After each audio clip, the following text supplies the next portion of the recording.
Hey guys, today I'm going to talk to you really quick about this middle game position over here and show you a really useful middle game joseki. So let's get into it. You might be wondering, why leave such a big gap like this when white can invade right in the middle? One reason, of course, being more potential points compared to the safer two-space extension. Another reason could be the relationship between these stones and some nearby stones. For example, the exact position of this stone here may affect what happens if white tries to invade around here when there's a corner position for black. If black has enough support in the center around here or even farther out, it may discourage white from invading or even make it impossible. For example, white invades here, black jumps, white jumps, black jumps, and if there's some black stones up here, white might be running towards their own demise. And finally, one of the most important reasons, which is this connecting under move here. It might feel weird to call this connecting under since white can hane on one side or the other and basically capture the one stone like this. However, black can atari on top, and after white connects here and black covers the top, black is basically making a loose connection in the center rather than under. So that's what this move is really all about. In other words, this stone is a sacrifice, a bait of sorts. Black pretends to try to connect under, but actually connects in the center.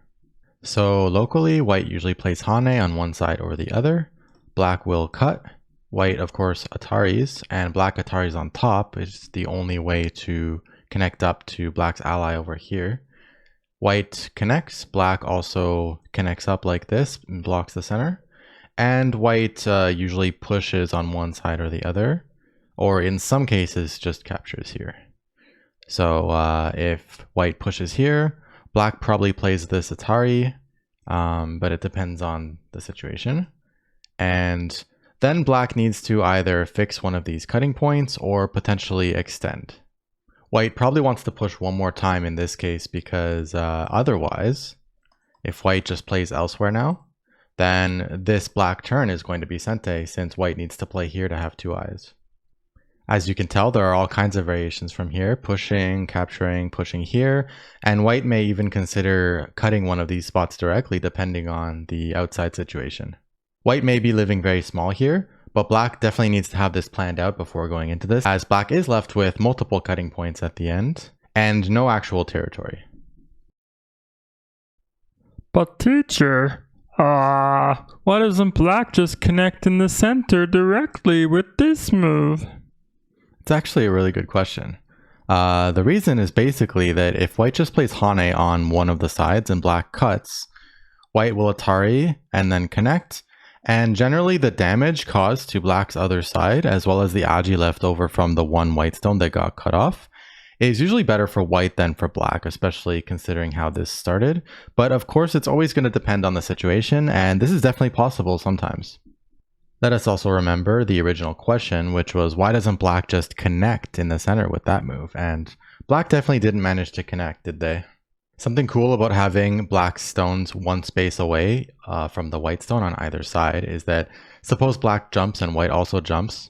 Now, if black tries to connect under with the same technique we've gone over, white would need to play hane on one side or the other to keep black cut apart. But then when black cuts and plays the same sequence as before, we get a similar result, except the white stone on the outside is actually getting cut off, right? So this would be extra bad for white in most cases. For this reason, it's really important that you know that if you don't want that to happen and you're playing with white, you can play a diagonal. And the difference this makes is that if black tries to connect under this time, you can actually hane on this side, and if black cuts, you capture, and black ataris here, you just connect. And if black atari is here, then again you connect. Black has not managed to connect up or cut off your center stone. Just make sure you don't hane on the wrong side like this.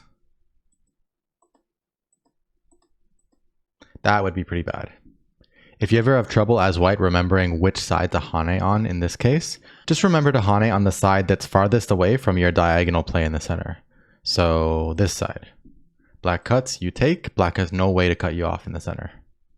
So this diagonal prevents black's connection under, and we actually see this kind of technique used all over the place in Go. For example, suppose we have a 3-4 point corner, a one space high approach, and a one space low pincer. Black is actually threatening to connect under by attaching under like this, and if white just does something simple like jumping out, It's not going to be very effective as black can still just connect, and if white tries to stop that, white's going to run into problems up to this point, because if white tries to keep cutting through, then black can just Atari and then capture like that. So the technique to stop this is actually to play a diagonal. Now if black tries to connect under, then white can hane, and when black cuts, white can just sacrifice the inside stone like this, and connect up to the center while also cutting off black's pincer stone. Mind you, this diagonal play is a bit old school in terms of this joseki here, and nowadays people, in most cases, attach into the corner like this, but that's a topic for another day. One final tip I'd like to leave you with is do not try to connect under like this. Obviously, your opponent is just going to block if they need to keep you separated. It's not going to work. And all you're doing is actually weakening the stone over here and any territory you might have on the right side. Because now, white not only leaks in and can do some endgame reductions, such as monkey jump or whatever, to reduce the territory here, but this also opens up possibilities of white having an easier time connecting to this group here from this side later on, depending on what's happening. Alright guys, so that wraps up today's episode. I've got a Discord now for Go and other games, which you can see a little bit of over here. If you're interested in joining the Discord, you can find the link to that in the description below. Slap that subscribe button for more, and as usual, stay safe and keep sente.